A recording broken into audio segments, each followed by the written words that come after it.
سرکار غریب نواز رضی اللہ تعالیٰ عنہ کا آخری وقت تھا، پہلی رجب سے آپ اپنے اس حجرے میں بند ہو گئے جس میں آج آپ آرام فرمائیں، جہاں پر آپ کی قبر ہے۔ یہی آپ کا گھر تھا، یہی آپ کی جھونپڑی تھی جس پر گنبد بنا ہے۔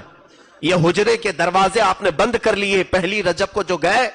دوسری میں باہر نہیں، تیسری میں باہر نہیں، چوتھی میں نہیں، پانچویں میں نہیں، 6 رجب تک دروازہ نہیں کھلا۔ نہ کوئی پانی باہر سے گیا ہے، نہ کوئی کھانا باہر سے گیا ہے۔ مریدین انتظار میں تھے کہ شیخ اب نکلیں گے کہ اب تب نکلیں گے۔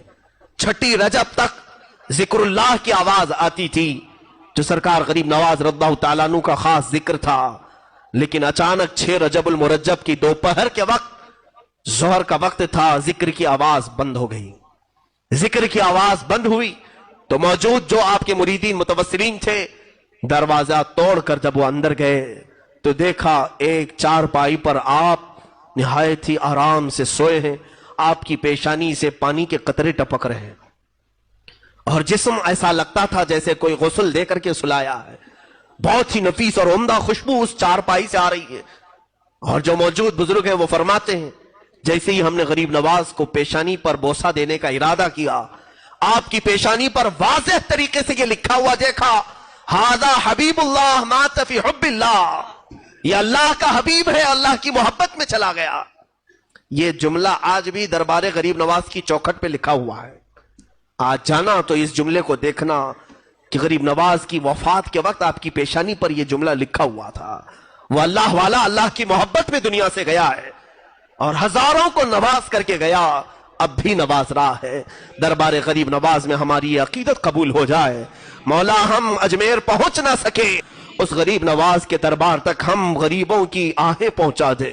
ہمارے سوالات وہاں تک پہنچا دے۔ اے رب ذوالجلال، عطا تو ہی کرتا ہے، دروازہ غریب نواز سے ہم تیری بارگاہ میں سوال کرتے ہیں۔ آج تیرے اس معین الدین حسن چشتی کا یوم وصال ہے، ان کی شب ششم ہے مولا، اس شب کی برکت سے ہم سب کے دلوں کی اندھیریوں کو دور فرما دے۔ اس شہنشاہ ہند کے دربار میں حاضر ہیں سنجر کا وہ علاقہ، غریب نواز کے والد گرامی سید غیاث الدین رضی اللہ تعالیٰ عنہ اور ان کی والدہ بی بی ام الورا، دونوں حافظ قرآن تھے، دونوں عالم تھے، اور یہ تقریباً 537 ہجری کے قریب کا کچھ واقعہ ہے۔ سنجر کا علاقہ مشہور تھا، پورے کے پورے علاقے میں جو لوگ رہتے تھے وہ کوئی ایسا نہیں تھا جو تہجد نہ پڑھتا۔ ایک رات ایسی آئی، 13 رجب المرجب تاریخ یہ بتائی گئی ہے، 13 رجب کی تاریخ تھی، اور آسمان پر آدھی رات میں ہی سفیدی ظاہر ہو گئی، اور اتنی سفیدی سی آئی کہ لوگوں کو گمان ہونے لگا کہ صبح صادق ہو چکی۔ صبح کی سفیدی جیسے نمودار ہوتی ہے، آدھی رات میں ہی سفیدی ظاہر ہوئی، تو جس کی آنکھ کھلی وہ بے ساختہ دوڑتا ہوا باہر آیا کہ ہائے میری تہجد قضا ہو گئی۔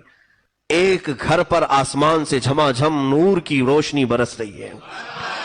نورانی قندیل لٹکی ہوئی ہے، اور وہ گھر پتہ کرنے پر معلوم ہوا کہ حضرت غیاث الدین رضی اللہ تعالیٰ عنہ کا گھر ہے، بی بی ام الورا کا گھر ہے۔ تو کئی تہجد گزار بزرگ وہاں پر جمع ہوئے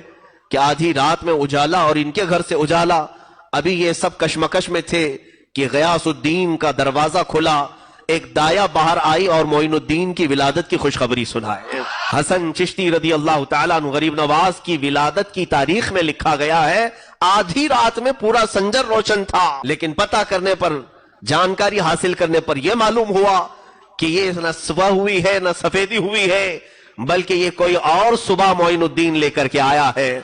کفر کے ظلمات میں، شرک کے اندھیریوں میں معین الدین نام کا ایک چہرہ ایسی سفیدی لایا ہے کہ یہ سفیدی اب وہاں سے نکلی تو ہندوستان میں آئی، اور ہندوستان میں بھی جب وہ آئے تھے یقیناً یہاں بھی بہت اندھیرا چھایا ہوا تھا، کفر کا اندھیرا، شرک کا اندھیرا، جادو کا اندھیرا، بدعات کا اندھیرا، خرافات کا اندھیرا، لیکن جیسے ہی یہ چاند طلوع ہوا انہی اندھیریوں میں خوب 90 لاکھ کو روشن بھی